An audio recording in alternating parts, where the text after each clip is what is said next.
रोशन आणि संदेश आहे का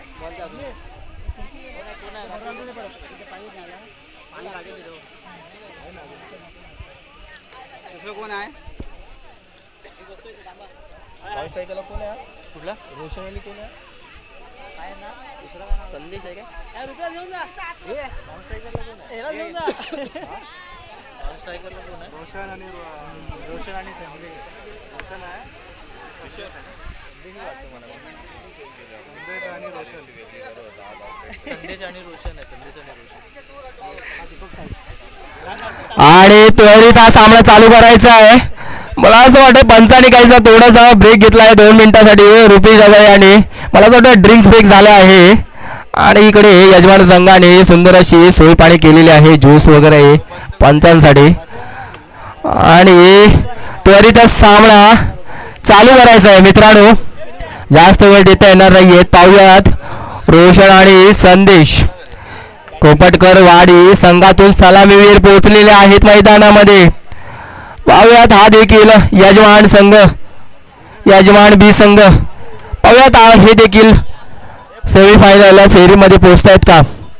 महत्त्वपूर्ण लढत पाहायला मिळणार आहे या ठिकाणी आपल्याला. आपल्याच गावातील दोन्ही संघ तेवढेच तुल्यबळ संघ आणि तेवढेच मजबूत एकाच वाडीमधील 2 संघ जे आतापर्यंत एकाच सोन्यामध्ये खेळताना आपण पाहत आलोय. गावी सोन्याच्या मैदानामध्येच एकाच ठिकाणी आपण खेळताना पाहत आलो. परंतु आता मात्र या ठिकाणी एकमेकांचे प्रतिस्पर्धी म्हणून उभे ठरलेले आहेत. आणि पाहूयात का कशा पद्धतीने आणि सामना त्वरित चालू करायचा आहे. दीपूदादा जास्त वेळ घ्यायचा नाहीये आणि पहिले षटक घेऊन आलेले आहेत ते दीपू. पाहूयात कशा पद्धतीने सामना करतोय. आणि मला असं वाटतं स्ट्राईक वरती आहे तो रोशन, नॉन स्ट्राईकला संदेश. आणि 2 षटकांचा हा सामना. जास्त वेळ घ्यायचा नाही आहे. आपणास वारंवार विनंती करतो यजमान संघ एवढा वेळ देता येणार नाही मित्रांनो. पाहूयात रोशन मागील सामन्यामध्ये खणखणी 2 षटकार मारले होते आणि तोच प्रयत्न सुंदर असा मिडॉनच्या दिशेला टोळवले चेंडू. परंतु 1 धावेवरती समाधान मानावं लागेल. नक्कीच एक पाहण्याजोगे ही लढत आपल्याला मिळणार आहेत. कोण ठरतोय या सामन्याचा विजय आणि जातोय पुढील फेरीत म्हणजेच सेमीफायनल सामन्यामध्ये. पाहूया दीपू यांचा पुढील चेंडू रोष संदेश यांच्यासाठी आणि काहीस थांबवून धरलंय दीपू यांनी. प्रयत्न तेवढा चांगला केला होता संदेश परंतु बॅटच्या खालील बाजूला लागलेली कडा आणि सरळ चेंडू जातोय 1 बाउन्स दीपू यांच्या हातामध्ये. आणि ते धाव संख्येला थांबून धरलंय ते दीपू यांनी. संदेश पाहूयात कशा पद्धतीने प्रयत्न करतायत कारण का 2 षटकांचा सामना. नक्कीच मोठी धावसंख्या उभारावी लागेल खोपटकरवाडी यांना विजय प्राप्त करण्यासाठी. त्याच पद्धतीने प्रतिस्पर्धी यजमान संघ. आणि पुन्हा एकदा बीट झालेत. खेळू की नको, खेळू की नको, मारू की नको. आणि आपला विकेट मात्र प्रतिस्पर्धी संघाला देऊन परत आहे संदेश. आणि त्यांची जागा घेण्यासाठी जात आहेत ते म्हणजे आमचे दिनेश दादा. पाहूयात काय कमाल करतायत दिनेश दादा नक्कीच. आणि आता आमच्या शेजारी आम्हाला जोडले आहेत ते आमचे मार्गदर्शक मनोहरजी. मनोहरजी काय वाटतंय आपले एकाच गावातील संघ आहेत काय वाटतंय कुठल्या संघाचं पडणं भारी वाटतंय आपल्याला.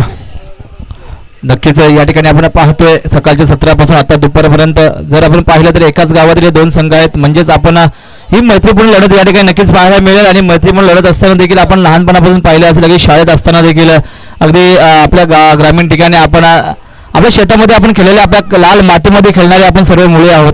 आणि हे सगळे मुंबईत आल्यानंतर देखील या मोठ्या स्पर्धा आपण खेळतोय त्यामुळे एक वेगळी रंगत आपल्याला या ठिकाणी आजच्या स्पर्धेला पाहायला मिळते. खरं तर पाहायला गेलं किशोरजी तर ही यूट्यूब लाईव्ह वगैरे आपल्या वेळेस असं काही नव्हतं, परंतु खऱ्या अर्थानं हे जग आता बदललेलं आहे. प्रत्येक याचं आता यूट्यूब लाईव्हच्या माध्यमातून ही स्पर्धा या ठिकाणी संपन्न होते. ही अगदी जगाच्या पलीकडे 7 समुद्रपार नेण्याचं काम हे यूट्यूब लाईव्हच्या माध्यमातून केलं जाते असं मला वाटतंय. नक्कीच मनोहरजी, एक बाटण चोंडा अशा पद्धतीनेचे मैदान आपण पाहत आलो आतापर्यंत, परंतु आता नक्कीच प्रत्येक वाडोवाडी गावोगावी चांगले चांगले खेळाडू निर्माण होताना आपण पाहतोय. आणि नक्कीच आता मुंबई नगरीमध्ये बहुतांश आपला युवा वर्ग नोकरी धंदा याच्यासाठी स्थायिक झाला आणि या ठिकाणीच आपला छंद जोपासताना आपण पाहतोय. आणि ते ग्राउंडचा आपण समाचार घेताना पाहतोय. सुंदर असा सामना करत दिनेश आणि या चेंडूवरती मिळवले आहे 2 धावा आणि पंचांचा इशारा येतो षटक समाप्ती.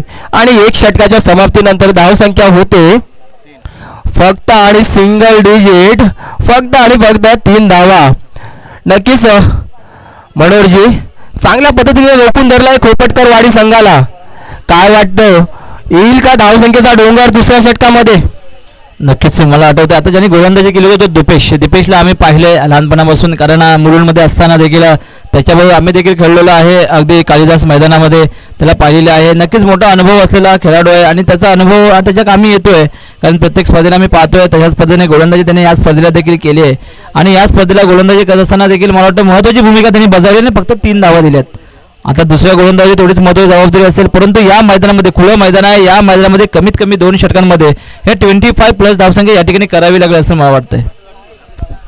नक्कीच आता मात्र रोशनला भूमिका घ्यावी लागेल, हाणामारीची भूमिका. पाहूयात ती भूमिका घेऊन आपण यशस्वीपणे पार पाडतोय का. आणि त्याच प्रयत्नामध्ये रोशन, परंतु इथे आपला विकेट गमावून परतते रोशन. आता मात्र कुठेसा बॅकफुटवरती जाताना आपण पाहतोय खोपटकरवाडी संघाला. नक्कीच एक जिंकण्यासाठी कमीत कमी एक 15-20 ते 22 धावांचं आव्हान नक्कीच खोपटकरवाडी या संघाला उभं करावे लागेल, कारण का प्रतिस्पर्धी संघ देखील तेवढाच मजबूत आहे. दीपू यांची जबरदस्त फलंदाजी आहे, अनुभवी आहेत फलंदाज, ज्यांची फलंदाजी आपण लहानपणापासून बघत आलो. एक सुंदर अशी फलंदाजी त्यांच्याकडून आपल्याला पाहायला मिळते. आणि नक्कीच त्यांना जर थांबून धरायचं असेल तर एक 20-22 धावांचं आव्हान त्यांच्यासमोर उभं करावं लागेल. पाहूया दुसरे नवीन फलंदाज मैदान दाखल होत आहेत, कारण एक गडी बाद झाल्यानंतर मोठी जबाबदारी असते पुढील फलंदाजाची, आणि ती महत्त्वाची जबाबदारी आता घेऊन उतरलेत नवीन फलंदाज मैदानात दाखल होत आहेत. रुपेशवरती देखील महत्त्वाची जबाबदारी असेल. एक गडी बाद झाल्यानंतर पाहूया शेवटचे 2 षटक, फक्त 2 षटकाचे सामने आहेत. सुंदर गोलंदाजी या ठिकाणी पाहायला मिळते, अचूक गोलंदाजी म्हणावी लागेल, कारण हा सामना जिंकल्यानंतर पुढील फेरीमध्ये जर आपल्याला जायचं असेल तर नक्कीच या ठिकाणी एक सामना फार महत्त्वाचा, जिंकणं फार महत्त्वाचं आहे. आणि जो संघ या ठिकाणी पराजित होईल त्याचं मात्र या स्पर्धेमध्ये अस्तित्व संपुष्टात येणार आहे. नक्कीच मनोहरजी. आणि सुंदर असा टोळावलेला हा चेंडू लेग साईडच्या दिशेने आणि येतोय षटकार, खणखणीत षटकार आपल्याला या फटक्यामध्ये पाहायला मिळतोय, तो म्हणजे रुपेश. सुंदर असा टोळावलेला चेंडू. नक्कीच मनोहरजी, एक इंटरेस्टिंग गोष्ट म्हणजे आपण आता बघतोय की स्पर्धा खूप फास्ट झाली आहे, खेळ खूप फास्ट झालाय. आणि या तेजीच्या खेळामध्ये आता मात्र पहिले 2 षटकांचे सामने होतात आणि या 2 षटकांच्या सामन्यामध्ये प्रत्येक फलंदाज हा प्रयत्न करतो चौकार आणि षटकारांचा, परंतु नक्कीच फलंदाजाने जर का 2-2, 2D, 3D सिंगल अशा धावसंख्या जरी केला तरी स्कोरबोर्ड हा चालू राहील, परंतु फलंदाज फक्त हाच प्रयत्न करतो आणि या प्रयत्नामध्येच फलंदाज बीट होत असतो, नाही का. परंतु फलंदाजांनी प्रयत्न सुद्धा केले पाहिजे सिंगल डबलसाठी. काय वाटतं तुम्हाला? नक्कीच या ठिकाणी आपण पाहतो इथे कौशल्याने खेळलं पाहिजे, इथे आहे ना चतुराईने खेळलं पाहिजे या मैदानामध्ये, कारण या मैदानामध्ये ताकदीचा वापर न करता अगदी चतुराईने जर खेळलं ना आपण माइंड फ्रीने तर नक्कीच या मैदानामध्ये नक्कीच 2-2, 3-3 धावा धावून घेऊ शकतात. चौका तर या ठिकाणी हातातून चेंडू निसटला पाठीमागे तरी तुरंत लगेच या ठिकाणी 4 धावा मिळतात, त्याच्यामुळे क्षेत्ररक्षण देखील तेवढं फार महत्त्वाचं असं वाटतंय. आणि पुन्हा त्याच पद्धतीने ज्या पद्धतीने आपली चर्चा चालू आहे की आपण सिंगल डबल या धावसंख्येवरती भर देत नाही, आपण चौकार षटकारांचा प्रयत्न वारंवार करतो आणि याच फटकांमध्ये आपण बीट होत असतो, कारण का त्याच पद्धतीने गोलंदाजी देखील गोलंदाज करत असतो आणि नक्कीच त्याचा फायदा हा गोलंदाज घेत असतो. आता मात्र दिनेश यांना जबाबदारी घ्यावी लागेल ती धावसंख्या उभारण्यासाठी आणि पुन्हा एकदा बीट झालेले आहेत.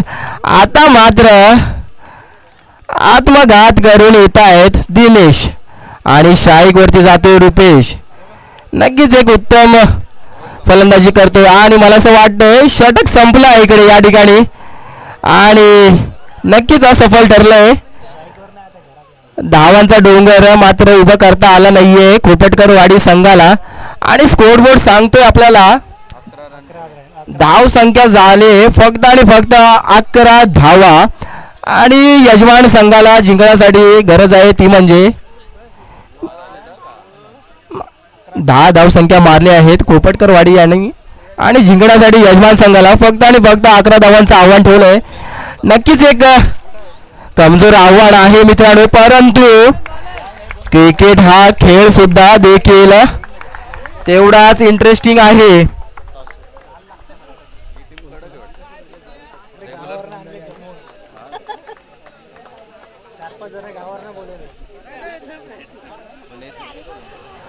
नक्कीच आता खोपटकरवाडी संघाला विनंती असेल आपण त्वरित क्षेत्ररक्षण सजवायचं आहे आणि या सामन्यानंतर पुढील होणारा सामना आहे आदर्श क्रिकेट संघ करंजाळी वर्सेस पाडगरीण क्रिकेट संघ ए.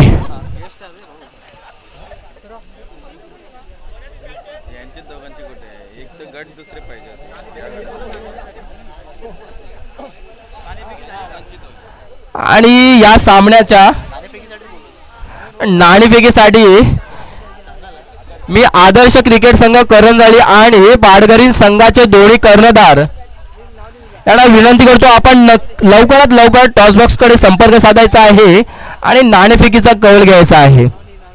नक्कीच एक छोटंसं आव्हान आपल्याला मनोरंजी पाहताना आपण बघतोय मैदानाच्या दिशेने फक्त आणि फक्त 11 धावांचं आव्हान आहे, परंतु क्रिकेट हा खेळ आपण बघत आलोय कितीसा इंटरेस्टिंग होतो.